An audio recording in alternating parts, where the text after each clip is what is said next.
ఏమంటే సర్కారు బళ్ళల చదువులను సట్టుబండలు చేసి ప్రైవేటోళ్లకు ఎంతన్నా ఫీజులు దోసుకొని మిమ్మల్ని ఏమనేది లేదని పర్మిషన్లు ఇచ్చినాయో అప్పటి సంది సర్కారు బళ్ళ ఆలతకు రోజుకింత బూజు పడుతున్నది. అంగట్లా అన్నీ ఉన్నా అల్లున్నట్లే శని ఉన్నట్టు ఒగో కాడ పిల్లగాళ్ళు ఉంటే మంచి బడి బిల్డింగ్ ఉన్నది, మంచి బిల్డింగ్ ఉంటే ఆడ చదువుకొని పిల్లగాళ్ళు ఉండరు. ఇంకో జాగాల పాఠాలు చెప్పే సార్లు ఉన్నా వాళ్ళకు తగ్గట్టు పిల్లగాళ్ళు రారు, పిల్లగాళ్ళు ఉంటే సార్లు ఉండరు. గిట్లా వర్ధిల్లుతున్నాయి సర్కారు బళ్ళు.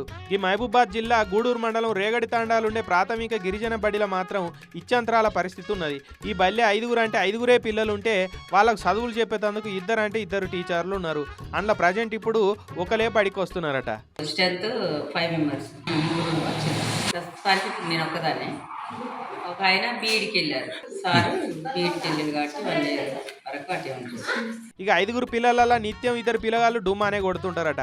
ఇక బడికి వచ్చేది 3, అయినా ఆ 3కి పాఠాలు చెప్తున్నారు టీచర్లు. ఇక ఆ 3 ఇట్లా ఒక్కరు కూడా రాలేదే అనుకోరి ఆ రోజు బడికి ఐచ్ఛిక సెలవు ఇచ్చినట్టే. ఇక అసలు ఈ బడిలో మొత్తానికే పిల్లగాళ్ళు లేకుండేనట.